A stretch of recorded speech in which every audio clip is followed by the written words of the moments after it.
everyone, welcome to ইকুহিপাত সকলোকে নতুন ক্লাছলৈকে স্বাগতম জনাইছো আৰু আজিৰ এই ক্লাছটোত আমি আকৌ BTR ৰ যিটো HS লেভেল এক্সাম আহি আছে তাৰ কাৰণে কোৱেশ্চন প্ৰেক্টিস কৰিম অলৰেডি আমাৰ দুটা ক্লাছ আপলোড হৈ গৈছে তো আজি আমাৰ তৃতীয়টো ক্লাছ হ'ব তো আমি অলমোস্ট আমাৰ যিটো আমাৰ গ্ৰেজুৱেট লেভেলৰ এক্সামত কোৱেশ্চন আহি গৈছিলে অলমোস্ট সিমিলাৰ কাইন্ডৰ কোৱেশ্চন আৰু আমি বেছি লো ষ্টেণ্ডাৰ্ডৰ কোৱেশ্চন চাব নোৱাৰো কাৰণ এক্সামত আজিকালি ইটস এণ্ড এভৰি এক্সামৰ কোৱেশ্চনৰ ষ্টেণ্ডাৰ্ড লেভেলৰ বহুত বেছি ডিফাৰেন্স নাথাকে মানে তোমালোকে এইটো এজিউম নকৰিবা যে গ্ৰেজুৱেট লেভেলত যিখিনি কোৱেশ্চন আহিছে HS লেভেলত তাতকৈ ইজি আহিব অলমোস্ট সেম কাইন্ডৰ কোৱেশ্চন আহিব সেম লেভেলৰ কোৱেশ্চন আহিব আৰু এনেকুৱাও হ'ব পাৰে যে গ্ৰেজুৱেট লেভেলতকৈ দুই এটা কোৱেশ্চন টানো আহিব দুই এটা কোৱেশ্চন টানো আহি যাব পাৰে একো ডাঙৰ কথা নহয় তো সেইকাৰণে আমি অকল অলমোস্ট সেম ষ্টেণ্ডাৰ্ডৰ কোৱেশ্চনে ট্ৰাই কৰিম আৰম্ভ কৰিছো প্ৰথম কোৱেশ্চনটো এটা সিৰিজৰ কোৱেশ্চনৰ সৈতে এইটো কোৱেশ্চনৰ এনসাৰ কি হ'ব এবাৰ সকলোৱে চেষ্টা কৰা কাৰণ সিৰিজৰ কোৱেশ্চন বিলাকত আমাৰ এনেকুৱা নাই যে আমাৰ বহুত কিবা কনসেপ্ট থাকিব লাগে আমাৰ একো কনসেপ্ট থাকিব নালাগে আমাৰ একো বহুত বেছি নলেজ থাকিব নালাগে আমি বহুত বেছি পঢ়িবও নালাগে আমি যদি আমাৰ অকনমান কোৱেশ্চন পঢ়াৰ টেকনিক আছে যদি আমাৰ অকনমান থিংকিং এবিলিটি হাই তেতিয়াহলে মানে এইটোক এনালিটিক্যাল ৰিজনিং বুলিও কয় অকনমান আমাৰ যদি ৰিজনিং মানে একচুয়ালি মেথছত নপৰে ৰিজনিংটো হৈছে আমাৰ জাস্ট থিংকিং এবিলিটি হয় না আমি কিমান দূৰলৈকে চিন্তা কৰিব পাৰো তো এটা প্ৰথম সংখ্যাটো দিছে 98 তাৰপিছত 50 26 14 তাৰপিছত কুৱেশ্চন মাৰ্ক তাৰপিছত 5 এটা ইয়াতে দেখি পেলাই এনেকুৱা ফিল হৈছে নে যে এই সংখ্যাবিলাকক কিবা আধা কৰা যেন লাগিছে 50 পুৰা আধা অলমোস্ট এইটো 26 50 ৰ আধা 25 26 হৈছে ইয়াতে এটা 14 ৰ আধা কিমান হ'ব 26 ৰ আধা 13 এটা 14 হৈছে মানে আলটিমেটলি এনে কি হৈছে আমি এনেকৈ ক'ব পাৰো 14 ৰ লগত 2 পূৰণ কৰিলে কি হ'ব 14 2 গুণ 28 ঠিক আছে তাৰে পৰা 2 এটা বিয়োগ হৈছে 26 2 গুণ 52 তাৰে পৰা 2 এটা বিয়োগ হৈছে 50 মানে এনেকৈ ক'ব পাৰো যে 98 সাপোজ 2 ৰে হৰণ কৰি দিলো 98 ক যদি মই 2 ৰে হৰণ কৰি দিও কি আহিব হৰণ 2 কৰি দিলো 98 ক 2 ৰে হৰণ কৰি দিলো আহিব आंसर 49 কিন্তু ইয়াতে কি লিখিছে ইয়াতে লিখিছে 50 মানে প্ৰসেসটো এনেকুৱা হৰণ 2 যোগ 1 50 ক 2 ৰে হৰণ কৰিলে কি আহিব 50 50 ক 2 ৰে হৰণ কৰিলে কি আহিব 25 আৰু 25 ৰ লগত যদি আমি 1 এটা যোগ কৰি দিও কি আহিব 26 ঠিক তেনেদৰে 26 ক যদি 2 ৰে হৰণ কৰি দিও 13 আহিব আৰু 13 ৰ লগত 1 এটা যোগ কৰিলে 14 যদি 14 ক আমি 2 ৰে হৰণ কৰি দিও 14 ক সাপোজ 2 ৰে হৰণ কৰি দিছো কি আহিব 7 আৰু যোগ 1 কৰিলে 8 তো 8 আহি গ'ল আমাৰ ইয়াতে কাৰেক্ট आंसर আশা কৰো ক্লিয়াৰ সকলোৰে आंसर আহিছে তো মেথডটো খুব ক্লিয়াৰ আছিল কিন্তু ইয়াৰে কাৰণে অলপমান এজাম্পশন লাগিব আমি দেখি পেলাই অলপমান অনুমান কৰিব লাগিব যে দেখাত এনেকুৱা লাগি আছে 98 50 আধা 50 ৰ আধা অলমোস্ট 26 নেকি 25 দুগুণ 50 ন 26 ৰ পিছত মানে সংখ্যাবিলাক আধা হৈ আৰু ইয়াতে আৰু এটা কথা আমি গম পাম যে হৰণ কিয় হৈ আছে চোৱা প্ৰথম সংখ্যাটো 98 মাত্ৰ কেইটামান সংখ্যাৰ পিছতে ডাইৰেক্ট 5 আহি গৈছে মানে বহুত সৰু সংখ্যা এটা আহি গৈছে আৰু যদি কিবা এটা সংখ্যা বহুত স্পীডত কমি গৈছে মানে এইটো কি হৰণ হৈ আছে যদি কোনোবা এটা সংখ্যা বহুত স্পীডত বাঢ়ি গৈছে মানে কি পূৰণ হৈ আছে যদি কোনোবা এটা সংখ্যা গ্ৰেজুৱেলি লাহে লাহে যদি কমি কমি গৈ আছে মানে বিয়োগ হৈ আছে আৰু যদি লাহে লাহে বাঢ়ি বাঢ়ি গৈ আছে তেতিয়াহ'লে এইটো কি বুলি কওঁ আমি যোগ হৈ থকা বুলি কওঁ তো আমি সিৰিজত এনেকুৱা ধৰণৰ পেটাৰ্ন কিছুমান এজিউম কৰো যদি লাহে লাহে বাঢ়ি গৈ আছে প্লাস যদি লাহে লাহে কমি গৈ আছে মানে নিগেটিভ যদি পুৰা স্পীডত কমি গৈছে সপোজ প্ৰথম সংখ্যাটো আছিলে 1000 কিন্তু তিনি বা চাৰিটা সংখ্যা পাছতে নতুন সংখ্যাটো হৈ গৈছে 25 মানে 1000 ৰ পৰা 25 হৈ গৈছে তো কিমান স্পীডত কমি গ'ল তো তেনেকুৱা হলে আমি গম পাম যে ইয়াতে কিবা হৰণে হৈ আছে কিবা নহয় কিবা হৰণে হ'ব তেতিয়াহে স্পীডত কমিব আৰু যদি পুৰা স্পীডত বাঢ়ি বাঢ়ি গৈ আছে এতিয়া ইয়াতে চোৱা প্ৰথম লাষ্টৰ সংখ্যাটো আছে 5 আৰু একদম ইয়াতে আছে 98 মানে ইয়াৰে পৰা যদি এইটো সাইডলৈকে চাও ন ইমান ডাঙৰ সংখ্যা এটা হঠাৎ আহি গৈছে মানে কিবা এটা পূৰণ হৈ আছে তেতিয়াহে ডাঙৰ সংখ্যা আহিব সোনকালে হয় নে ওকে তো নেক্সট কোৱেশ্চনৰ ফালে আহিছো এইটো কোৱেশ্চন ইয়াতে কি কৈছে চোৱা ইয়াতে আমাক কৈছে Parash ranked 5th from the top and 24th from the bottom in his class how many students are there in the class okay খুব সিম্পল কোৱেশ্চন এটা দিছে পৰখৰ কথা কৈছে পৰখে তেওঁৰ ক্লাছত একদম টপৰ পৰা 5 নম্বৰ আছে ঠিক আছে টপৰ পৰা 5 নম্বৰ আছে আৰু বটমৰ পৰা 24 নম্বৰ আছে ঠিক আছে আমি যদি এনেকৈ সিকোয়েন্স এটা বনাও টপৰ পৰা চালে 5 নম্বৰত আছে পৰখ আৰু একদম শেষৰ পৰা যদি চাও 24 নম্বৰত আছে পৰখ এটা কোৱেশ্চনটো হৈছে এই ক্লাছৰুমটো টোটাল কিমানজন মানুহ আছে আমি সকলোৱে জানো যে সিৰিজৰ ৰেংকিং এৰেঞ্জমেন্টৰ এনেকুৱা কোৱেশ্চন যদি আহে টোটালৰ এটা ফৰ্মুলা আছিল total equal right plus left minus 1 এটা ইয়াতে ৰাইট আমি অলৰেডি গম পাও যে টপৰ পৰা আছে 5 নম্বৰত শেষৰ পৰা কিমান 24 নম্বৰত বিয়োগ 1 কৰি দিয়া কাৰেক্ট আনসাৰ তোমালোকৰ আহি গল 28 আশা কৰো ক্লিয়াৰ আশা কৰো ক্লিয়াৰ সকলোৰে খুব সিম্পল কোৱেশ্চন আছিলে যেনেকৈ টপৰ পৰা কৈ দিছে বটমৰ পৰা কৈ দিছে আমি জাস্ট কি কৰিব লাগে এটা যোগ কৰি পেলাই -1 কৰিব লাগে দ্যাটস ইট বেলেগ একো কৰিব লগা নাই নেক্সট কোৱেশ্চনৰ ফালে আহিছো এইটো কোৱেশ্চন ইয়াৰে কি কৈছে চোৱা ইয়াৰে কৈছে এটা নাম্বাৰ এটা on সাবট্ৰেক্টিং 15 from it reduces to its 80%. Okay, এটা সংখ্যাৰ পৰা যেতিয়া 15 বিয়োগ কৰা হ'ব এটা সংখ্যাৰ পৰা 15 বিয়োগ কৰিলে সেই সংখ্যাটোৰ 80% হ্ৰাস পায় it from it reduces to its 80%. Okay, 80% লৈ হ্ৰাস পায় মানে 80% হৈ গৈ আমাক কৈছে এটা সংখ্যা এটা আছে সেই সংখ্যাটোৰ পৰা 15 বিয়োগ কৰিব মানে আলটিমেটলি আমি এনেকৈ ক'ব পাৰো এটা সংখ্যা আছে x তাৰ পৰা যদি 15 বিয়োগ কৰি দিও তেতিয়া এই সংখ্যাটো কি হ'ব কমি যাব ন বিয়োগ কৰিলে কি হয় বিয়োগ কৰিলে জেনাৰেলি সংখ্যাবিলাক কমি যায় যদি বিয়োগ কৰিলে কমি যায় আৰু কমি যায় পেলাই কি হ'ব বুলি কৈছে কমি যায় পেলাই সেই সংখ্যাটোৰে নিজৰে 80% লৈ হ্ৰাস পাব মানে নিজৰ সংখ্যাটোৰ কিমান হ'ব 80% of itself কথাটো এনেকুৱা 80% of x যেতিয়া 15 বিয়োগ কৰিব সেই সংখ্যাটোৰে 80% হ'ব এতিয়া এৰে পৰা যদি আমি সলভ কৰো আমি দেখিম ইয়াতে আছে x - 15 এইখিনি সলভ কৰিলে কি হ'ব 80% মানে কি 2/5 into x এইখিনি ক্ৰস মাল্টিপ্লাই কৰি দিয়া দেন ইয়াতে আহিব 5x - 75 is equal to x এইখিনি আকৌ সলভ কৰিলে 3x = 75 অৰ্থাৎ x = কিমান আহিব ইয়াৰে পৰা তোমালোকে ক্লিয়াৰলি গম পাই যাবা যে x = আহিব 25 আৰু x ৰ ভ্যালুটো যেতিয়া 25 হৈ যাব তো আমাক কি উলিয়াব দিছে আমাক উলিয়াব দিছে what is 40% of the number মানে এই সংখ্যাটোৰ আমাক 40% উলিয়াব দিছে তো 40% উলিয়াব দিছে মানে আমি কি কৰিম আমি লিখিম ইয়াতে 40% of 25 কিমান আহিব 40% of 25 কিমান আহিব 10 আহিব নেকি yes তো এৰে 40% মানে হৈছে 2/5 into আহিব 25 পাছেৰে এইটো কাটি দিয়া 5 বাৰ দেন 10 আহি গ'ল আমাৰ কাৰেক্ট আনসাৰ আশা কৰো ক্লিয়াৰ সকলোৰে এৰে বেলেগ একো লিখা নাই মই যে 80% টো 2/5 লিখিছো এইখিনি হয়তো কনফিউজন কাৰোবাৰ আহিব পাৰে 40% টো মই 2/5 লিখিছো আৰু 80% টো আচ্ছা গোটেইখিনি খেলিমেলি হৈ আছে ন ক্যালকুলেশন সব ৰং হৈছে দেই মই অকমান আৰু ক্যালকুলেশনটো এৰে 2/5 কেনেকৈ আহিব 80% মানে কি 20 4 গুণ আছে না 4/5 4/5 হলে আমাৰ 75 হৈ যাব না এটা সংখ্যা তো 4x অৰ্থাৎ x ইকুয়াল আমাৰ কিমান আহিব x ইকুয়াল 75 ডাইৰেক্টলি তো x ইকুয়াল আমাৰ 25 নহয় দেই এইখিনি কাৰেক্ট বনাই লোৱা এতে আমি 80% মানে 4/5 হ'ব এটো কেনেকৈ আহিছে মই হেতু দেখাই দিছো 80% মানে কি হয় নো 80% মানে হৈছে 80/100 আৰু এটো যদি সিম্পলিফাই কৰো 0 0 কাট খাই যাব 2 ৰে 8ক কাটি দিয়া 4 বাৰ 2 ৰে 5ক কাটি দিয়া 10ক কাটি দিয়া 5 বাৰ মানে 4/5 আহি গল তো 4/5 হৈছে 80% মানে আৰু ঠিক তেনেদৰে 40% মানে কিমান 2/5 of 75 পাছেৰে এইটো কাটিলে 15 বাৰ যাব 15 দুগুণ কিমান আহিব 30 অৰ্থাৎ আমাৰ কারেক্ট আনসার আহিব 30 আমাক হেতু উলিয়াব দিছে what is the 40% of the number তো 40% of the number হ'ব আমাৰ 30 আশা কৰো ক্লিয়াৰ সকলোৰে সকলোৱে বুজি পালা যে কেনেকৈ 4/5 আহিল কেনেকৈ এইখিনি ক্যালকুলেট কৰিলো গোটেইখিনি বস্তুৱে নেক্সট কোৱেশ্চনৰ ফালে আহিছো এইটো কোৱেশ্চন ইয়াতে কি কৈছে ইয়াতে এটা ব্যাটসম্যানৰ কথা কৈছে আৰু আমাক ইয়াতে কিহৰ কথা কৈছে আমাক কৈছে a batsman scored 110 runs which includes 3 boundaries তিনিটা 4 মাৰিছে আৰু 8টা 6 মাৰিছে what percent of his total score did he make by running between the wicket আমাক কৈছে দৌৰি পেলাই সেই ক্ৰিকেটাৰজনে দৌৰি পেলাই কিমান ৰান ল'লে মানে এজন ব্যাটসম্যানৰ কথা কৈছে এজন ব্যাটসম্যানে 110 ৰান কৰিছে আৰু সেই 110 ৰানৰ সেই 110 ৰানত কি কৰিছে তিনিটা 4 মাৰিছে তিনিটা বাউন্ডাৰিজ মানে কি 4 মানে তিনিটা 4ত কিমান ৰান হ'ব 4 3 গুণ 4 পূৰণ কৰি দিয়া 12 ৰান তিনিটা 4ত 12 ৰান আৰু 8টা 6 মাৰিছে 8টা 6 মানে কিমান 8টা 6 মানে পূৰণ 6 কৰি দিয়া 48 ৰান মানে আলটিমেটলি মানুহজনে কিমান ৰান কৰিছে 60 ৰান এই যে 110 ৰান কৰিছে প্লেয়াৰজনে ব্যাটসম্যানজনে সেই 110 ৰানৰ 60 ৰান মানুহজনে 6 and 4 মাৰিছে আৰু বাকি 50 ৰানটো কি কৰিছে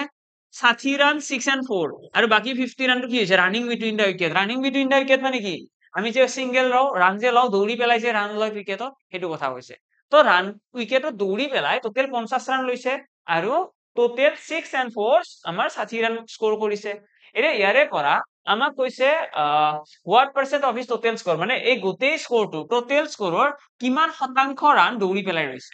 তো আমাক কিমান শতাংশ ৰান দৌৰি পেলাই লৈছে এইটো উলিয়াব দিছে অৰ্থাৎ শতাংশ উলিয়াবলৈ দিলে আমি কি কৰো এটা ভগ্নাংশ লিখো ইনটু 100 এই ভগ্নাংশটোৰ আমাৰ কৈছে কিমান শতাংশ ৰান দৌৰি পেলাই লৈছে কিমান ৰান 50 ৰান আৰু এই 50 ৰানটো কাৰ তুলনাত আমি চাই আছো টোটাল ৰানৰ তুলনাত টোটাল স্কোৰ কিমান 110 এইখিনি সলভ কৰিলে দেখিবা 0 0 কাট খাই গল দশমিকৰ আহিব জানো দশমিকত আহিবনে 60 ঠিকে আছে দশমিকতে আহিব বাৰু তো আমাৰ এনসাৰ আহিব কিমান 500 আহি গ'ল ওপৰত 500 আহি গ'লে 500 ডিভাইডেড বাই 11 তো 11 4 গুণ 44 44 65 45.45% ঠিক আছে তো কারেক্ট আনসার আমার আহিব 45.45%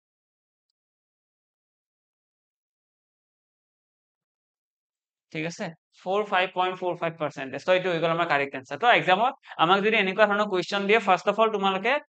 যদি ক্ৰিকেটৰ স্কোৰৰ কথা কয় বাউণ্ডাৰীৰ কথা কয় এনেকুৱা যদি আমাক কয় যে ৰানিং বিটুইন দ্য উইকেটত তোমালোকে চাব লাগিব যে ৰানিং বিটুইন ৰানত কিমান ৰানিং বিটুইন দ্য উইকেট কিমান স্কোৰ কৰিলে টোটেল স্কোৰটো ওলাব লাগিব টোটেল স্কোৰ উলিওৱাৰ পাছতহে আমি বাকীখিনি কৰিব পাৰিম নেক্সট কুৱেশ্যনৰ ফালে আহিছো এইটো কুৱেশ্যন খুব ইজি কুৱেশ্যন এটা আছে কিন্তু এনেকুৱা কুৱেশ্যন আমাৰ অহাৰ সম্ভাৱনা খুব বেছি আছে দেই এক্সামত তো অকণমান কেয়াৰফুল থাকিবা কেলকুলেশ্যন মিষ্টেক বিলাক নকৰিবা কাৰণ কেলকুলেশ্যন মিষ্টেকৰ বাহিৰে মই নাভাবো যে ইয়াতে আৰু কিবা ভুল হ'ব লগা আছে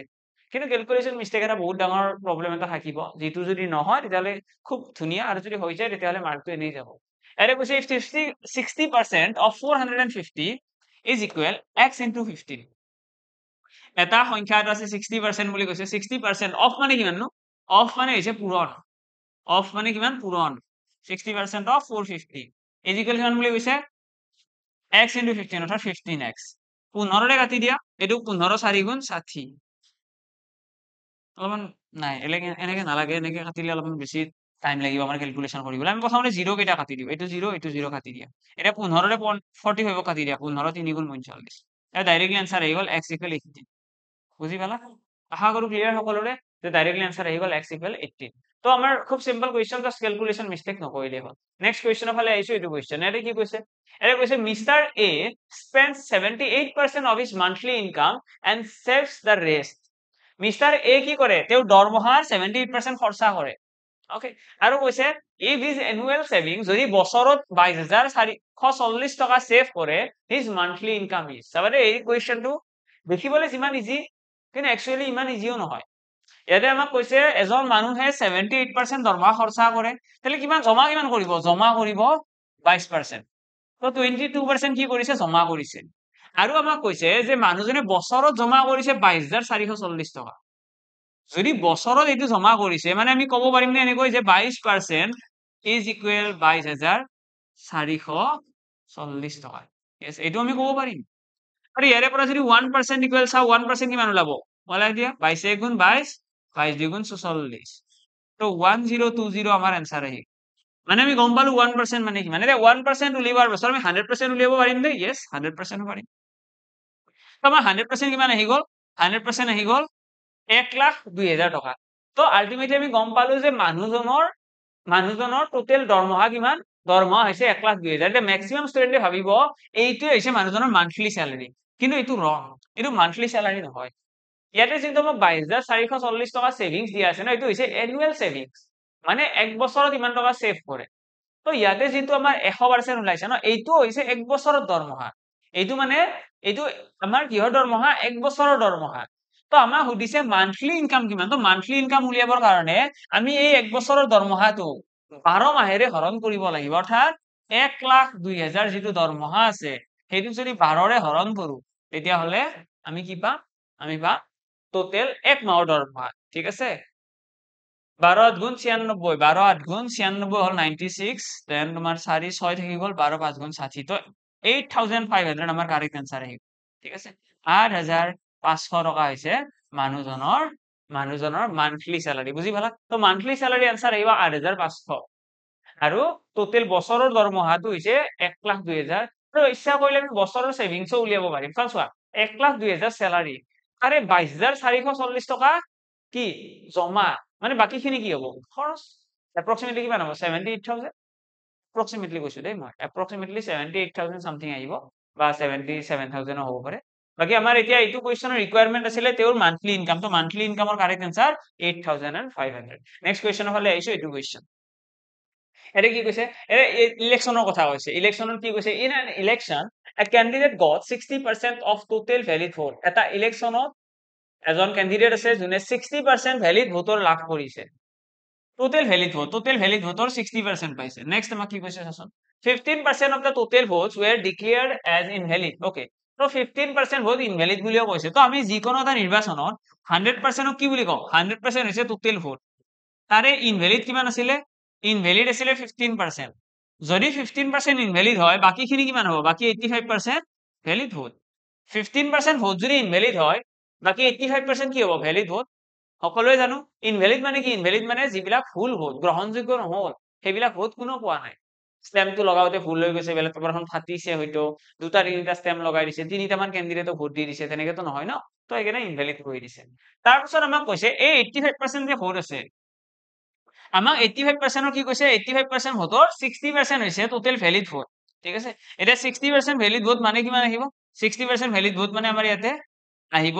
60% পালে এজন কেণ্ডিডেটে এ নামৰ কেণ্ডিডেটে এজন কেণ্ডিডেটে কিমান পালে? One candidate got 60% of total valid vote. তাৰপিছত কি কৰিছে? তাৰপিছত আমাক কৈছে if the total number of vote was 5 lakhs, total vote আছে 5 lakh, find the number of valid votes pooled in favour of the candidate. আমাক কৈছে এই যিটো কেণ্ডিডেটক ভোট দিছে, সেই কেণ্ডিডেটজনে কিমানটা ভোট পালে। এতিয়া ইয়াতে মনত ৰাখিব লগা কথা হৈছে, আমি যদি ডাইৰেক্টলি ইয়াতে কওঁ যে এজনে 60% ভোট পাইছে, তেতিয়াহ'লে আনজনে কিমান পাব? আনজনে পাব 25%। কাৰণ টোটেল চোৱা আছে 85%, তাৰে এজনে যদি 60% পায়, এজনে 25% পাব। আমাক এতিয়া কৈছে এই 60% পোৱা মানুহজনে টোটেল কিমান ভোট পালে। কিন্তু এক্সামত তোমালোকে এনেকৈ কৰিব নোৱাৰিবা ডাইৰেক্টলি। আমাক ইয়াতে যোনটো টাৰ্ম কৈছে ন, ইয়াতে কি কৈছে চোৱা, ইয়াতে তোমালোকে এটা খুব সৰু বস্তু কিন্তু ইম্পৰ্টেন্ট বস্তু। এতিয়া অসমীয়াত তোমালোকে মন কৰিলে দেখিবা ভোটৰ মানে ৰ এটা আছে, আৰু ইংৰাজীত মন কৰিলে দেখিবা ইয়াতে অফ শব্দটো আছে নে নাই? 60% অফ টোটেল ভ্যালিড ভোট। তো অফ শব্দটোৱে কি বুজায়? অফ শব্দটোৱে বুজায় পূৰণ।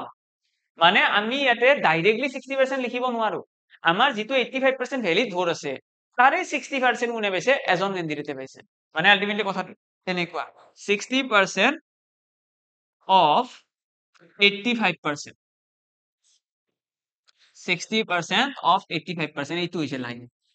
চোৱা 60% of total valid vote. Valid vote কিমান আছে? 85%। এতিয়া এইখিনি সলভ কৰিলে তোমালোকে দেখিবা 60 divided by 100 into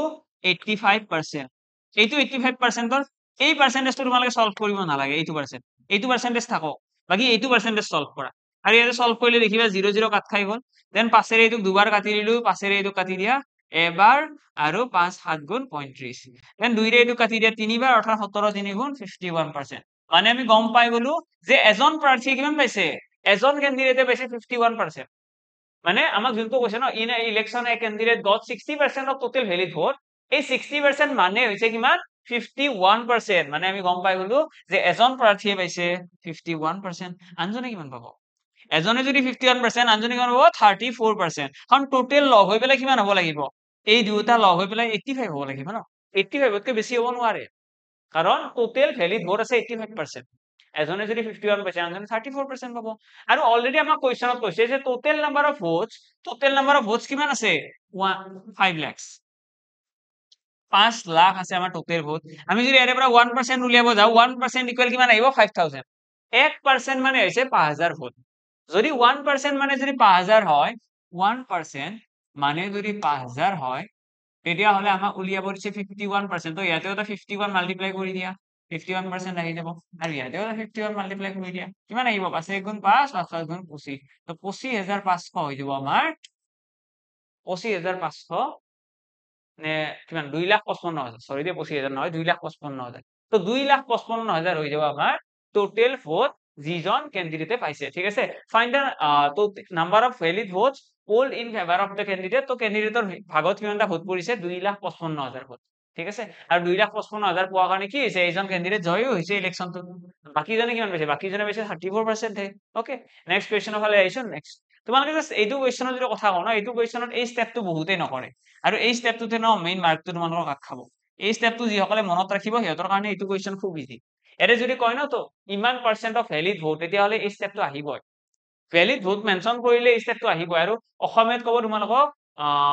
অসমীয়াত ক'ব বৈধ ভোটৰ, মুঠ বৈধ ভোটৰ ইমান শতাংশ লাভ কৰিছিল। তো এই বৈধ ভোটৰ শব্দটো ক'লে তোমালোকে এইটো কেলকুলেশ্যন কৰিব লগা হ'বই। নেক্সট কেলকুলেশ্যনৰ ফালে আহিছো। নেক্সট কুৱেশ্যন কি আছে চোৱা, খুব চিম্পল কুৱেশ্যন এটা আছে, কিন্তু কুৱেশ্যনটো ভালদৰে পঢ়িব লাগিব। আৰু ইয়াৰে যিখিনি আমি এজাম্পচন কৰিব লাগিব, যদি কিবা এক্স বুলি ধৰিব লাগে, তেতিয়াহ'লে সেইটো তোমালোকে পাৰফেক্টলি ধৰিব লাগিব। ইয়াতে কৈছে student A student multiplied a number by 3 by 5. এজন ষ্টুডেণ্টে কি কৰিছে এটা সংখ্যা এটা 5/3 ৰে সৈতে পূৰণ কৰিছে instead of কি দিছে 5/3 এটা সংখ্যা আছে x তাক কাৰ লগত পূৰণ কৰিছে 3/5 ৰ লগত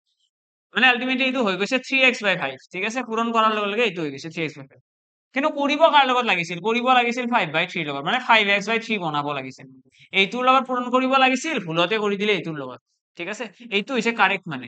এইটো কাৰেক্ট এইটোৰ লগত কৰিব লাগিছিল কৰিছে wrong হৈছে এইটোৰ লগত কৰি দিছে wrong হৈছে এইটোৰ লগত কৰি দিছে ভুলতে এতিয়া আমাক কৈছে what is the percentage error in the calculation এই ক্যালকুলেশনটোত কিমান শতাংশ ভুল হৈছে পার্সেন্টেজ এরর উলিয়াৰ কাৰণে যেটো শুদ্ধ আছে শুদ্ধৰ পৰা ভুলটো বিয়োগ কৰিব লাগিব তো শুদ্ধৰ পৰা ভুলটো মই বিয়োগ কৰি দিলো প্ৰথমতে আৰু এই ভুল বোলা বস্তুটো কাৰ ওপৰত হয় ভুল সদায় হ'ব অৰিজিনেলৰ ওপৰত তো অৰিজিনেলি কিমান হ'ব লাগিছিল অৰিজিনেলি হ'ব লাগিছিল 5x/3 ন তলত আহিব 5x/3 পার্সেন্টেজ উলিয়াব দিছে ইনটু 100 জাস্ট এইখিনি ক্যালকুলেট কৰিব লাগে মই কৈছিলো ন ইকুৱেচন বনাব x ধৰিব ক্যালকুলেশনৰ প্ৰসেসটো জানিব লাগে আমাৰ কুৱেচন পঢ়ি পেলাই ইকুৱেচনটো বনাব জানিলে বাকিখিনি ইজি হৈ পৰে এতিয়া মই কি কৰিছো মই প্ৰথমতে এবাৰ এইটোৰ লগত পূৰণ কৰিলো এবাৰ এইটোৰ লগত মই জানো যে এইটো কাৰেক্ট এইটো ৰং কৰিব কি লাগিছিল a number a student multiplied a number by ইমানৰ সৈতে পূৰণ কৰিছে কৰিব লাগিছিল ইমান মানে এতিয়া কাৰেক্টৰ পৰা ভুলটো বিয়োগ কৰিলে কি ওলাব এৰৰটো ওলাব যে কিমান ভুল হৈছে আমাৰ আৰু ভুল কিহৰ তুলনাত হয় ভুল সদায় হ'ব অৰিজিনেলৰ তুলনাত মই যদি সাপোজ মই এতে চাবা এটা 2 + 2 2 + 2 মই এটা লিখি দিলো 5 তো মোৰ কিমান ভুল হৈছে তো তোমালোকে কবা এক এটা মই বেছিকৈ লিখিছো এক এটা ভুল হৈছে কেনেকৈ গম পালা যে একেই ভুল হৈছে বুলি কাৰণ 2 + 2 এনসাৰ হৈছে 4 তো তোমালোকে 4 ৰ তুলনাত এটো চাই আছা যে 4 ৰ তুলনাত এটো কিমান ডাঙৰ 4 ৰ তুলনাত এটো 1 ডাঙৰ তো তেনেকুৱা কথা তো সেইকাৰণে আমি শুদ্ধটোৰ তুলনাত সদায় এইবিলাক মেজাৰ কৰিম বা শুদ্ধটোৰ তুলনাতহে আমি কনসিডাৰ কৰিম তো এটা দেখিলো আমি এইখিনি যদি অকনমান ক্যালকুলেট কৰি দিও ক্যালকুলেট কৰিলে কি হ'ব এটো কৰি চোৱাচোন এটো এলসিএম আহিব আমাৰ 5 আৰু 3 ৰ 15 এলসিএম আহিব দেন ইয়াতে থাকিব 25x আৰু 3 3 গুণ 9x ডিভাইডেড বাই ইয়াতে কিমান আছে 5x/3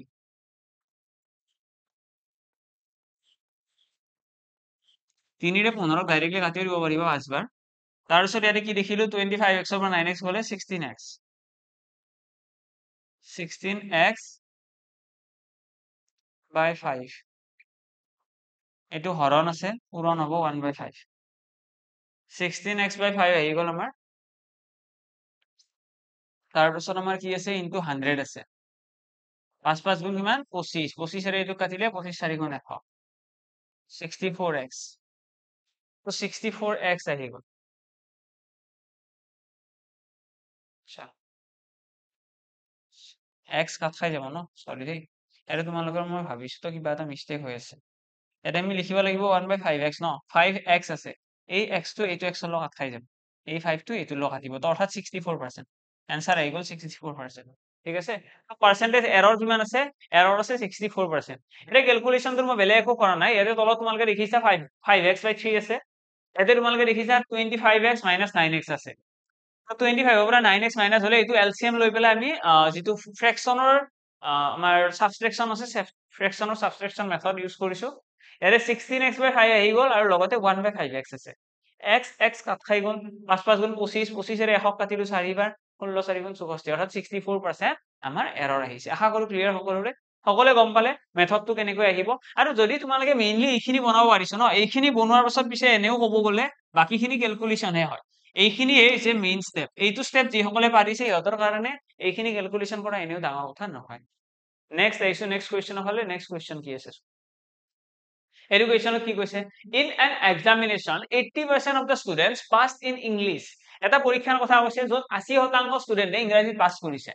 এটা পৰীক্ষাত 80% ছাত্ৰ ইংৰাজীত পাস কৰিছে আৰু 85% ছাত্ৰই গণিতত পাস কৰিছে 80% ছাত্ৰ ইংৰাজীত 85% ছাত্ৰ কিহত পাস কৰিছে 85% ছাত্ৰই গণিতত পাস কৰিছে আৰু 75% ছাত্ৰই ইংৰাজী আৰু গণিত দুয়োখনত পাস কৰিছে 75% ছাত্ৰই ইংৰাজী আৰু গণিত দুয়োখনত পাস কৰিছে এতিয়া কথাটো হৈছে আমাক কৈছে 40 students failed in both the subject যদি 40 জন ছাত্ৰই দুয়োখনত ফেইল কৰে যদি 40% ছাত্ৰই দুয়োখনত ফেইল কৰে 40% নহয় 40 ষ্টুডেন্ট বুলি কৈছে দুয়োখন সাবজেক্টত ফেইল কৰে the total number of students total number of candidate উলিয়াব দিছে এইটো কুৱেশ্যন সলভ কৰাৰ কাৰণে আমি ভেন ডায়াগ্ৰাম বনাব জানিব লাগিব। ভেন ডায়াগ্ৰামটো কেনেকুৱা হয়, প্ৰথমতে এটা বক্স বনাই লোৱা, তাৰপিছত ইয়াৰে ভিতৰত আমি দুটা চাৰ্কেল বনাম। ঠিক আছে, দুটা চাৰ্কেল বনাম। ইয়াতে আমাক কি কৈছিলে যে এটা পৰীক্ষাৰ 80% ছাত্ৰই পাছ কৰিছে ইংৰাজীত। তো 80% ইংৰাজীত পাছ কৰিছে, তো ইংৰাজীৰ ভিতৰত লিখি দিয়া 80%। তাৰপিছত 85% ছাত্ৰই পাছ কৰিছে কিহত, গণিতত। 85% ইয়াতে লিখি দিয়া। তাৰপিছত দুয়োখনত গণিতত, মেথমেটিক্স, আৰু দুয়োখনত কিমানে পাছ কৰিছে, তো দুয়োখন সাবজেক্টত পাছ কৰিছে 75% ছাত্ৰ, ইংৰাজী আৰু গণিত দুয়োখনত। মানে 75% ষ্টুডেন্টে দুয়োখনত পাছ কৰিছে। এতিয়া ইয়াতে আমি মনত ৰাখিব লগা কথাটো হৈছে, আমি যেতিয়া ভেন ডায়াগ্ৰামত লিখো, ভেন ডায়াগ্ৰামত লিখিলে আমি মনত ৰাখিব লাগে, যেতিয়া আমাক ইয়াতে কৈছে ন 80% ছাত্ৰই ইংৰাজীত পাছ কৰিছে, ইয়াৰে মিনিংটো হৈছে এই যিটো ইংৰাজী চাৰ্কেল আছে, এই ইংৰাজী চাৰ্কেলটোৰ 80%তকৈ বেছি হ'ব নোৱাৰে। এই ইংৰাজী চাৰ্কেলটো কিমান থাকিব পাৰিব, 80%। কিন্তু আছে কিমান, 80 যোগ 75 বহুত আছে ন, তেনেকুৱাতো হ'ব নোৱাৰে। তো আমি কি কৰো, যিটো অভাৰলেপ হৈ আছে, যিটো জেগা মানে দুয়োটা চাৰ্কেলতে আছে, তো সেইটোকে আমি ফিক্স বুলি ৰাখি লওঁ, বাকী এইটো ইৰেজ কৰি দিওঁ। ঠিক আছে, এতিয়া আমি কম কি, যিহেতুকে ইংৰাজীৰ গোটেই চাৰ্কেলটোৰ 80% থাকিব লাগে, কাৰণ 80% ছাত্ৰ ইংৰাজীত পাছ কৰিছে, তাৰ অৰ্থটো হৈছে ইয়াতে যদি 75 আছে, ইয়াতে আমি 5% ৰাখিম, ইয়াতে যদি 75 আছে, ইয়াতে আমি লিখিম 10%। এইটোৰ মিনিং কি, এইটোৰ পৰা তোমালোকে এতিয়া মন কৰিলে দেখিবা, ইংৰাজীৰ যিটো চাৰ্কেল আছে তাতে 80% আছে, ইংৰাজীৰ চাৰ্কেলটোত কি আছে, 75% প্লাছ 5%, 80%। মেথছৰ চাৰ্কেলটোত কি আছে, মেথছৰ চাৰ্কেলটোত আছে 75% প্লাছ 10%, মানে কিমান হ'ল, 85%। মানে আল্টিমেটলি 85% আমাৰ ইয়াতে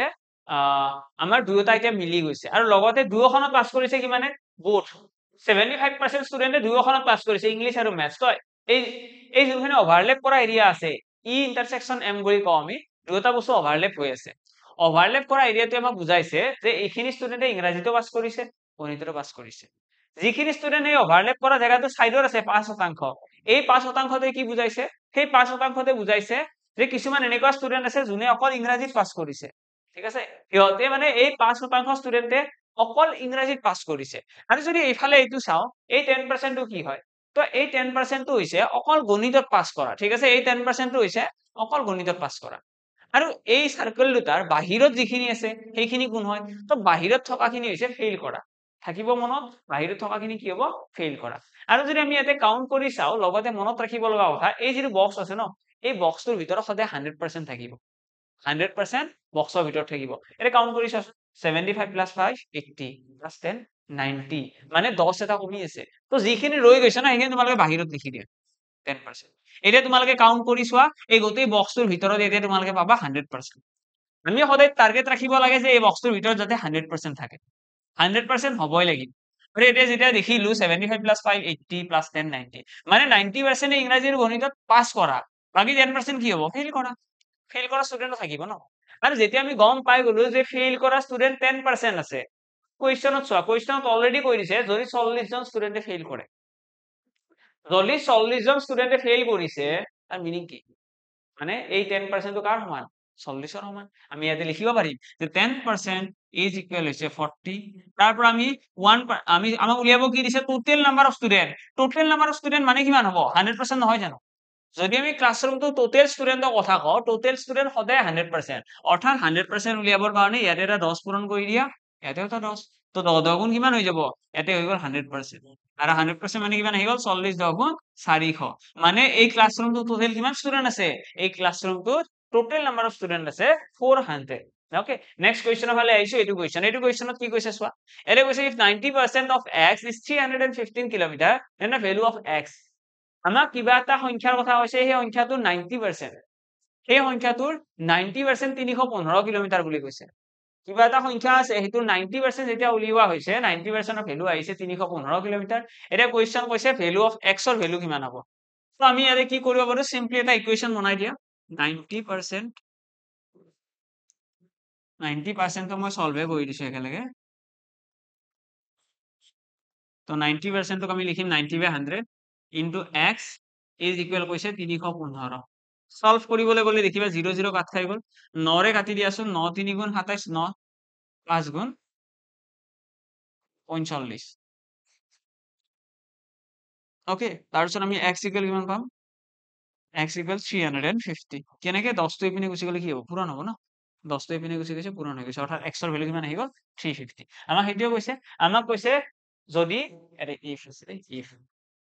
যদি x ৰ 90% 315 কিলোমিটাৰ হয় তেতিয়াহ'লে x ৰ ভ্যালু x ৰ ভ্যালু আমাৰ কিমান আহি গ'ল 350 কিলোমিটাৰ নেক্সট কোৱেশ্চন হলে আহিছো এইটো কোৱেশ্চনত কি কৈছে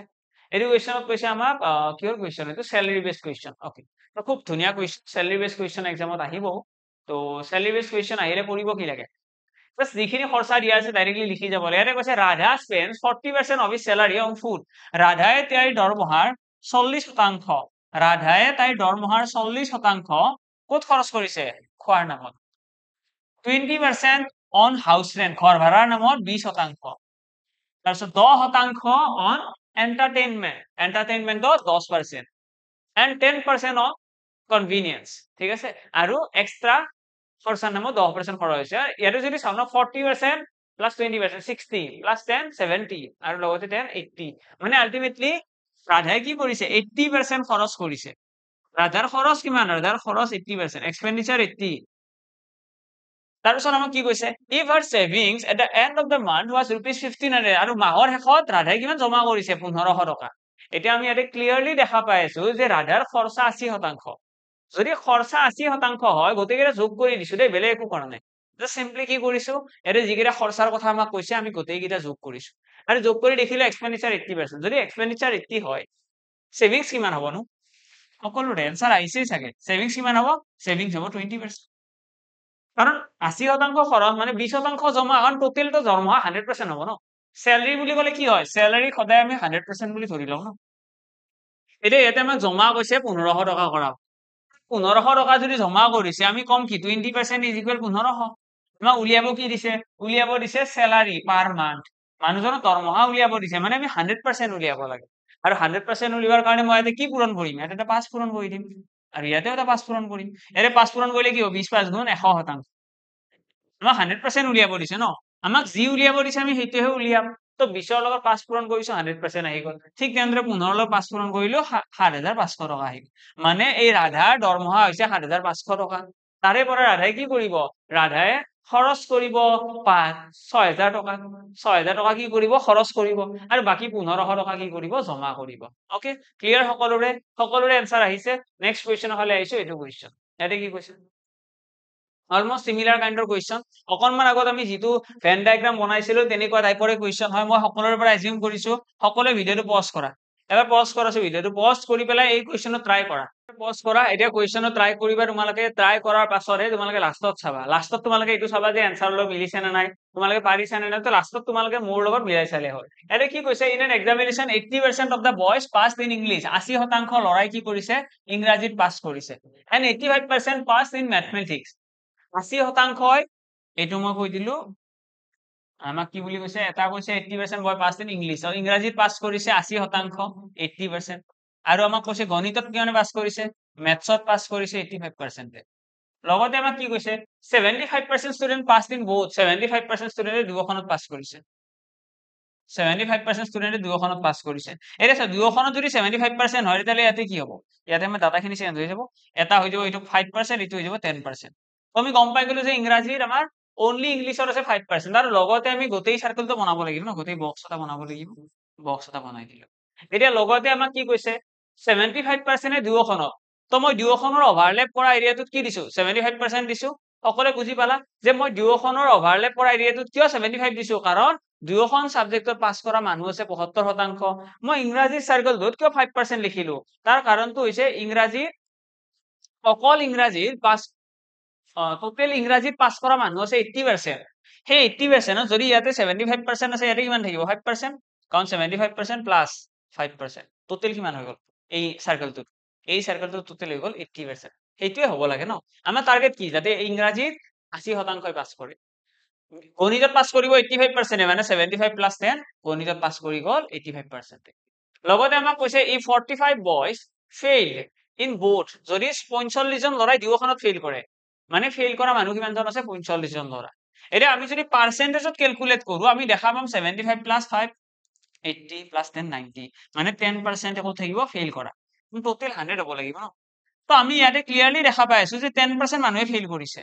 আৰু এই 10% মানুহ যোনে ফেইল কৰিছে সেই 10% মানুহটো কাৰ সমান হ'ব এই 45 জন ল'ৰা তো আমি লিখিম 10% ইকুৱেল হৈছে 45 বয়জ আমাক উলিয়াব কি দিছে the number of boy who set for the examination আচ্ছা কিমানজন ল'ৰা আছে যোনে এক্সামত বহিছিল কিমানজন ল'ৰা আছে যোনে এক্সামত বহিছিল তো এক্সামত বহা ল'ৰা কিমানজন হ'ব 100% তো ইয়াতে এটা 10 মাল্টিপ্লাই কৰি দিয়া ইয়াতেও এটা 10 মাল্টিপ্লাই কৰি দিয়া কাৰণ 10 গুণ কিমান আহি যাব 100% আহি যাব আৰু 100% ইকুৱেল আমাৰ আহি গ'ল 450 মানে 450 জন ল'ৰাই এক্সামত বহিছিলে 450 জন ল'ৰাই এক্সামটো দিছিলে আৰু তাতে আমাৰ বাকি ফেইল কৰিছিল 45 জন আমাক মানে কি হয় যদি এনেকুৱা ধৰণৰ কুৱেশ্যন দিয়ে না এক্সামত যদি এক্সামত এনেকুৱা ধৰণৰ কুৱেশ্যন দিয়ে তেতিয়াহ'লে মেইনলি আমি মনত কি ৰাখিব লাগে ইয়াতে আমাক কিবা নহয় কিবা এটা একজেক্ট ডাটা দিয়া থাকিব একজেক্ট মানে কি যিটোৰ পৰা আমি এনসাৰ উলিয়াব পাৰো যেনেকৈ ইয়াতে তোমালোকে দেখি আছা যে আমাক কৈছে 45 জন এনেকুৱা ল'ৰা আছে যোনে 45 জন এনেকুৱা ল'ৰা আছে যোনে এক্সামত ফেইল কৰিছে তো এইটো ডাটা আমাক দিয়াৰ কাৰণে আমি ইয়াতে কম্পেয়াৰ কৰিব পাৰিছো যে 10% ইকুৱেল 45 আদাৰৱাইজ এইটো ডাটাৰ বাহিৰে বাকি যিমানখিনি ডাটা আছে গোটেইবিলাক কি হয় গোটেইবিলাক পাৰ্চেন্টেজত আছে ইয়াতে চোৱা এইটো ক্লিয়াৰলি তোমালোকে দেখা পাবা পাৰ্চেন্টেজত আছে ইয়াতে তোমালোকে দেখা পাবা এইটো ক্লিয়াৰলি এইটো এটা পাৰ্চেন্টেজত আছে তো এনেকৈ ম্যাক্সিমাম বস্তু পাৰ্চেন্টেজত আছে ওকে দেন আশা কৰো ক্লিয়াৰ সকলোৰে নেক্সট আহিছো নেক্সট কুৱেশ্যনৰ ফালে নেক্সট কুৱেশ্যনত কি আছে চোৱা এইটো কুৱেশ্যন ইয়াতে কি কৈছে by selling a tape recorder for ₹915 I lost 5% এজন মানুহে এটা বস্তু এটা যেতিয়া 950 টকাত বিক্ৰী কৰিছে 5% লোকচান হৈছে আমাক কৈছে what percent shall I gain by selling it for ₹1040 আমাক কৈছে 1040 টকাত বিক্ৰী কৰিলে মোৰ কিমান টকা লাভ হ'ব তো প্ৰথম কথাটো হৈছে 950 টকাত বিক্ৰী কৰোতে কি হৈছে 5% লছ 5% লোকচান মানে কি 5% লোকচান মানে 95% নহয় জানো মানে বস্তুটো কিনিছিলো যদি 100%ত বিক্ৰী কৰিছো 95%ত তেতিয়াহে 5% লোকচান হ'ব ন কিনিছো 100% বিক্ৰী কৰিছো 95%ত তেতিয়া কি হ'ব 5% লোকচান হ'ব তো ইয়াৰে পৰা আমি কি ক'ব পাৰিম আমি ক'ব পাৰিম এই 950 টকাটো যে আছে এইটো কাৰ সমান এইটো হৈছে 95%ৰ সমান তো 95% সমান 950 টকা ইয়াৰে পৰা তোমালোকে ক্লিয়াৰলি গম পাবা যে 1% ইকুৱেল আহি যাব 10 যদি 1% ইকুৱেল 10 হয় 100% ইকুৱেল কি হ'ব 100% ইকুৱেল হৈ যাব 1000 মানে গম পাই গলো যে বস্তুটো কিনা দাম কিমান আছিলে বস্তুটো কিনা দাম আছিলে 1000 টকা বস্তুটো কিনা দাম কিমান টকা 1000 টকা আৰু এবাৰ যেতিয়া গম পাই যাম যে কিনা দাম 1000 টকা তাৰ পাছত আমাক কৈছে যে 1040 টকাত বিক্ৰী কৰিলে কি হ'ব তো 1040 টকাত বিক্ৰী কৰিলে কি হ'ব লাভ হ'ব ন এটা কিমান লাভ 40 টকা লাভ হৈছে কিনিছিলো 1000 টকাত বিক্ৰী কৰিছে 1040 মানে 40 টকা এটা লাভ হৈছে এই 40 টকা কাৰ ওপৰত লাভ হৈছে 1000 টকাৰ ওপৰত ইনটু 100 কৰি দিয়া কাৰেক্ট আনসাৰ আহি গ'ল দ্যাটস ইট 4% মানে 4% মানুহজনৰ কি হৈছে লাভ হৈছে ওকে ক্লিয়াৰ সকলোৰে 4% লাভ হৈছে মানুহজনৰ যেটোকে 40 টকা আমাৰ লাভ হোৱা বুলি কৈছে ওকে তো আমাৰ এক্সামত যদি এনেকুৱা কুৱেশ্যন আহে প্ৰথমতে তোমালোকে কিনা দামটো ওলাবলৈ ট্ৰাই কৰিবা কাৰণ কষ্ট প্ৰাইচটো একচুৱেলি ইম্পৰ্টেন্ট হয় যিকোনো কুৱেশ্যনৰ কাৰণে যদি কিনা দামটো ওলাই ল'ব পৰা যায় বাকিখিনি এনেও ইজি হৈ যায় ইয়াতে আমাক যিটো কৈছে by selling a tape recorder এইটো আমাৰ সেলিং প্ৰাইচ দিয়া আছে আমি যদি তাৰ পৰা কিনা দামটো ওলাই দিও ইয়াতে কিনা দামটো ক্লিয়াৰলি আমাৰ ওলাই আছে কাৰণ 95% ইকুৱেল 950 হ'ব কাৰণ 5% লছ হোৱা বুলিও কৈছে ন ওকে নেক্সট কুৱেশ্যনৰ ফালে আহিছো এইটো কুৱেশ্যন ইয়াতে কি কৈছে চোৱা এতিয়া আমাক কৈছে এ ট্ৰেডাৰ সেলস টু আৰ্টিকেল এজন ব্যৱসায়ীয়ে কি কৰিছে দুটা আৰ্টিকেল বিক্ৰী কৰিছে দুটা বস্তু বিক্ৰী কৰিছে দুটা সামগ্ৰী বিক্ৰী কৰিছে at ₹6000 each ওকে খুব ইন্টাৰেষ্টিং কুৱেশ্যন খুব ইম্পৰ্টেন্ট কুৱেশ্যন এইটো 6000 each বুলি কোৱাৰ লগে লগে মই কৈছো এইটো ইন্টাৰেষ্টিং কুৱেশ্যন বা ইম্পৰ্টেন্ট কুৱেশ্যন তাৰ ৰিজন কি 6000 each ইয়াৰ মিনিংটো হৈছে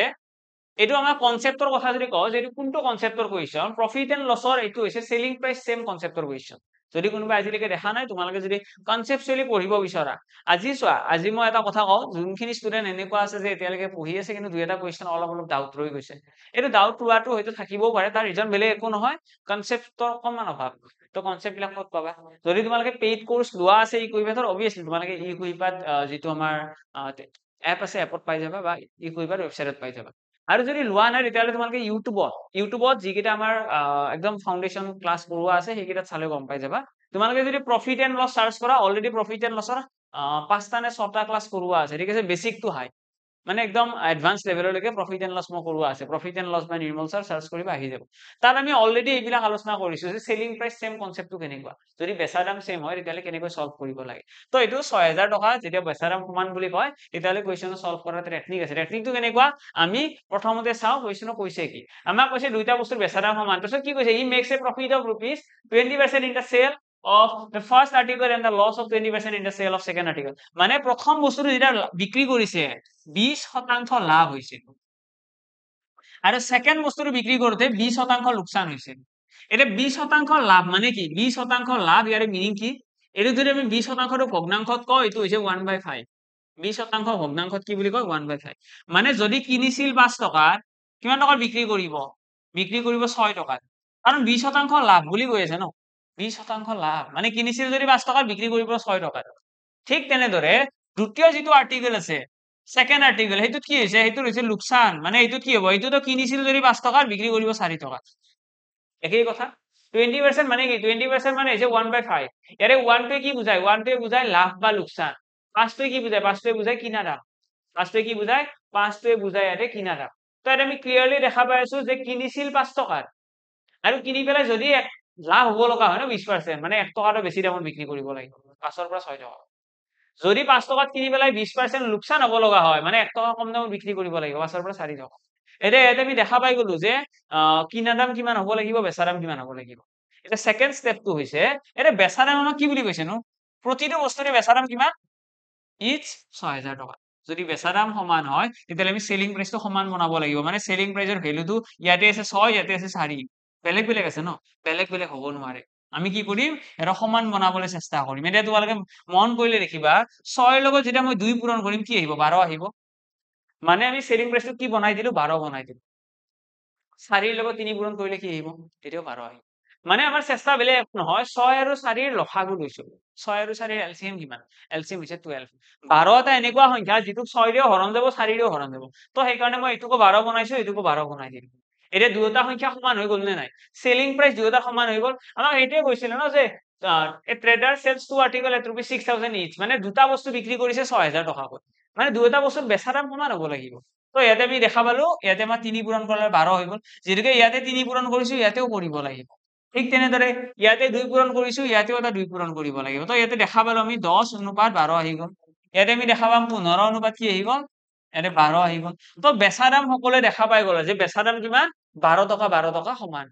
কিনা দাম কিমান আছিলে, এটাত আছিলে 10 টকা, এটাত আছিলে 15 টকা। তো 15 10 কিমান হ'ল, 25 টকা। মানে দুয়োটা বস্তু লগ হৈ পেলাই কিনা দাম হৈছে 25 টকা। আৰু দুয়োটা বস্তুৰ বেচা দাম কিমান, এটাত 12 টকা, আনটোত 12 টকা, মানে 24 টকা। তো দুয়োটা বস্তুৰ কিনা দাম হৈছে 25 টকা, বেচা দাম হৈছে 12 টকা। বুজি পালানে কেনেকৈ যোগ কৰিছো, এইটো বস্তু কিনা দাম 15, এইটো 10, মানে 25 টকা। এইটোৰ 12 টকা, সেইটোৰ 12 টকা, মানে 24 টকা। কিনিছিল 25 টকাত, বিক্ৰী কৰিছে 24 টকা, মানে কি হ'ল, লোকচান হৈছে। কিনিছিল 25 টকাত, বিক্ৰী কৰিছে 24 টকা, মানে লোকচান হৈছে 1 টকা এটা, কাৰ তুলনাত, কিনা দামৰ তুলনাত, ইনটু 100 কৰি দিয়া। That's it. তো আমি কৈ দিম 4% এটাৰ কি হৈছে, লছ হৈছে। ঠিক আছে, 4%। What is is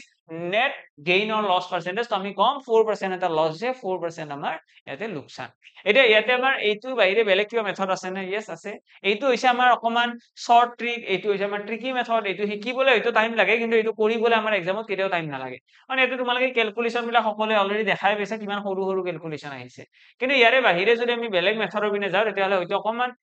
time consuming হ'ব পাৰে, অকমান কেলকুলেশ্যনটো দীঘল হ'ব পাৰে, কিন্তু বেলেগ মেথডো আছে। কি মেথড আছে, তো বেলেগ মেথডটো এনেকুৱা, আমাক কৈছে 6000 টকা বেচা দাম। চোৱা, এটা বস্তু 20% লাভ হৈছে, 20% লাভ মানে কিমান, 120%। তো 120% সমান কি হ'ব, 6000 টকা হ'ব। আৰু ইয়াৰে পৰা আমি কেলকুলেট কৰি পেলাই ডাইৰেক্টলি 1% উলিয়াব পাৰিম। 1% কিমান আহিব, 1% আহিব 50 টকা। 1% মানে যদি 50 হয়, 100% মানে কিমান হ'ব, তো 100% মানে আহিব 5000 টকা। মানে এটা গম পাই গলো যে প্ৰথম আৰ্টিকেলটোৰ কিনা দাম আছিলে 5000 টকা। ঠিক তেনেদৰে সেকেন্ড আৰ্টিকেলটোৰ কি আহিব, সেকেন্ড আৰ্টিকেলটোৰ 20% লোকচান হৈছে, মানে 80%। আৰু সেই 80%টো কাৰ সমান, সেকেন্ড আৰ্টিকেলৰো দাম 6000 টকাই আছিলে। সেকেন্ড আৰ্টিকেলৰো দাম কিমান আছিলে, 6000 টকাই আছিলে। এইটো যদি সলভ কৰিবলৈ যাওঁ, শূন্য শূন্য কাট খাই গ'ল, 8ৰে কাটিব পৰা যাবনে, 1% ইকুৱেল কিমান আহিব, কাটি চোৱাচোন, 8 7 গুণ 56, 8 5 গুণ 40, 75। ঠিক আছে, এতিয়া 100% উলিয়াবলৈ হলে কি কৰিম, 100% ইকুৱেল আমাৰ ইয়াতে আহিব 7500। মানে আমি গম পাই গলো যে এটা বস্তুৰ এটা বস্তুৰ কিনা দাম আছিলে 5000 টকা আৰু আন এটা বস্তুৰ কিনা দাম আছিলে 7500 টকা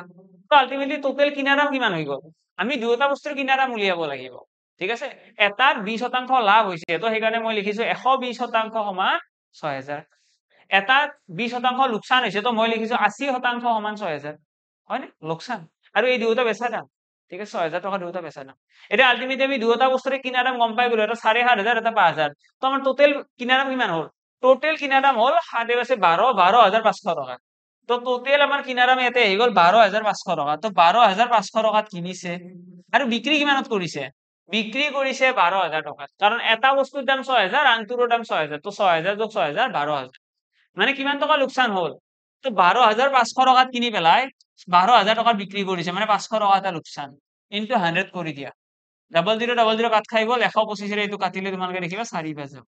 তো 4% আমাৰ কি ওলাই গল লোকচান ওলাই গল 4% লস আশা কৰো ক্লিয়াৰ সকলোৰে তো এইটো মেথডতো তোমালোকে কৰিব পাৰিলাহেঁতেন হয়তো এইটো মেথডতো মই বহুত বেছি শৰ্টতে কৰিছো এইটো মেথডতো আমি যদি অকমান বেছি ডিটেইলছত কৰিবলৈ যাওঁ বহুত টাইম লাগিব এটো যদি x আকৌ ধৰিব যাওঁ বহুত টাইম লাগিব এইবিলাক কৰাৰ আমাৰ এক্সামত সময় নাথাকে ওকে নেক্সট কোৱেশ্চনৰ ফালে আহিছো এইটো কোৱেশ্চন কি কৈছে ইয়াৰে যদি কোৱেশ্চনটো চাও ইয়াৰে কৈছে in a class of 35 children এটা ক্লাছত 35 জন ছাত্ৰ আছে নেক্সট আমাৰ কি কৈছে Amiya's rank is 6th from the top Amiyar rank কিমান Amiyar rank হৈছে ওপৰৰ পৰা 6 নম্বৰ আমি যদি ড্ৰয়িং বনাও তেতিয়াহলে কি হ'ব Amiyar rank ওপৰৰ পৰা 6 নম্বৰ এটো 6th তাৰ পিছত কি কৈছে Ani is 7th